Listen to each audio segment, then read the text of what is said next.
አሁን ይሁን ለፓስተር አሁን ይሁን እኔ ምንም አልበረክት ብሎኛል። ምን በቃ ቦይፍሬንድ ይዛለው እዛም አይቆዩም። አሁን ይሄ 8ኛ ነው። በቃ 8 ወጣ ወርዳ ወረድ ተጨጭቁባታል። አሁን እንዴት ነው እቺን ሲዲዩ እንዴ በምን አጥበን ነው የምናጸዳት? እንደዚህ አይነት ሰዎች ናቸው እኮ ገብተው ቤት ውስጥ አልተጣጣምንም ይሉሃል። አንተ እንዴት ትጣጣማለህ እንዴ? አንተ ብፌ እኮ ነው ያነሳኸው። ብፌ እኮ ነው እንዴ አንተ ቆይ እንዴ አንተ እኮ ጉደኛ ነህ። እንዴት እንዴ ኡፋ በልተህ ምንድነው የበላኸው እኮ አትባልም አንተ። ኡፋ እኮ በልቶ ይላል። ኡፋ እኮ ይኸውልህ ፓፓያ ያለው ውስጡ ጨጨብሳ አለው፣ ቂንጬ ያለው፣ ፍርፍር አለው አይደል? ይኸውልህ ቡሌ እኮ ነው ብዙ ሰው ያነሳው። ከዛ ገብቶ አንድ ሚስት አግብተው ቡሌው ከቡሌው ጋር እኮ ነው እንዴ። አራታው አታስቸክችክ በቃ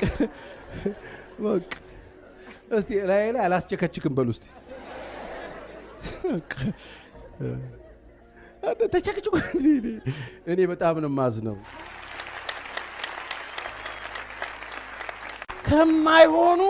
ከማይሆኑ ሪሌሽንሺፖች እንደማይሆኑ ታውቃላችሁ። ስልክ ላይ ሲንዘላዘል፣ በአካል ስትገናኙ ሲንዘላዘል፣ እንደ ከብት ባገኘው ቦታ ላይ ሉጣብሽ እያለ ይሄን ሰውዬ አንቺ ይሄ ሰውዬ ባል አይሆንሽም። በቃ የብሔር ብሔረሰብ ነው። ይሄ እኮ ከብት ነው።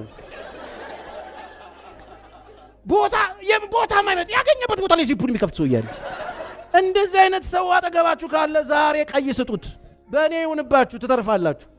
አለበለዚያ አስቸርዬ 3 1 ይሄኛው የጭቁኑ ነው፣ ይሄኛው ደግሞ የመካሻ ነው፣ ይሄኛው አንበርበር ነው ምትል ትቆጥሪያለሽ። አትውደቁ። ሳሚ ተላጭ አይገርም?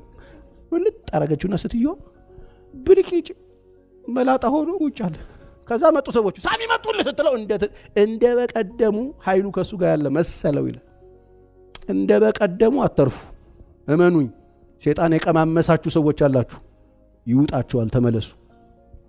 እዚህ መጥቼ ይህን ሳልነግራችሁ ብሄድ በደለኛ ነው መሆኑ።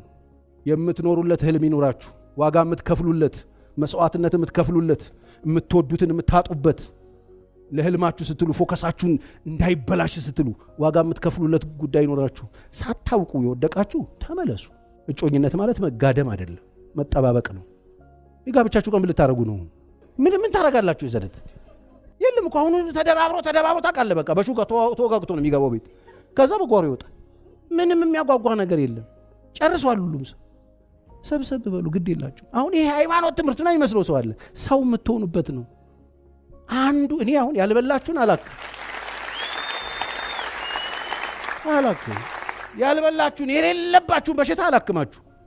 ይሄ ትውልድ ያለበት በሽታ ምንድነው? ከወገበታች አይደል?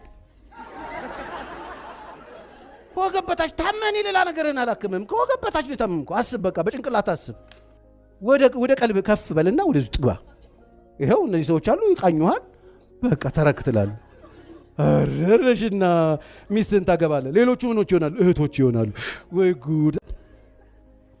ወጣቶች፣ ወላጅ የለፋባችሁ፣ ዩኒፎርም የጨረሳችሁ፣ ምሳቃ የጨረሳችሁ፣ ላጲስ የበላችሁ፣ ብዙ ፍራንክ ኢንቨስት የተደረገባችሁ፣ ወላጆቻችሁ በቀንና በሌሊት የተንከራተቱባችሁ፣ እናንተን እናስተምራለን ብለው ላይ እናታቸው የወረዱባችሁ፣ የወደቁባችሁ፣ የተነሱባችሁ ወጣቶች፣ አገር ይሆናል ልጄ፣ ለትውልድ ይሆናል ልጄ ብለው ያስተማሯችሁ ወጣቶች፣ የተለፋባችሁ ወጣቶች፣ የተለቀሰባችሁ የተጸለየላችሁ ወጣቶች፣ ኢንቨስት የተደረገባችሁ ወጣቶች፣ ከናንተ ብዙ ነገር ይጠበቃል። እንደ ተራሰው እናንተን የማይመጥን ውሎ፣ እናንተን የማይመጥን ነገር ውስጥ አትገኙ። ትታረዳላችሁ፣ ትቀራላችሁ። ቅርብ ወራጅ ነው የምትሆኑት። እኔ በዚህ እድሜ በጣም ብዙ ቆነጃጅቶች ቀብር ያለው ተው እያልናቸው ፈነዱ። ተውስንና ምን አገባ ምናምን አንተ አክራሪ ምናምን ተይ እያልኩ ቱር ብላ ላጥ ያስታውቃል። እኔ ቅርብ ወራጅ ሰው አውቃለሁ። ቅርብ ወራጅ ታውቃለህ? ታክሲ ላይ እቺ እንትኗ ላይ የሚቀመጠው ማለት ነው። ቅርብ ወራጅ እዚች ጋር እንቦር እንዴ አንተ እንደሱ ነህ። 23 ላይ የመውረድ ፕሮግራም አለ።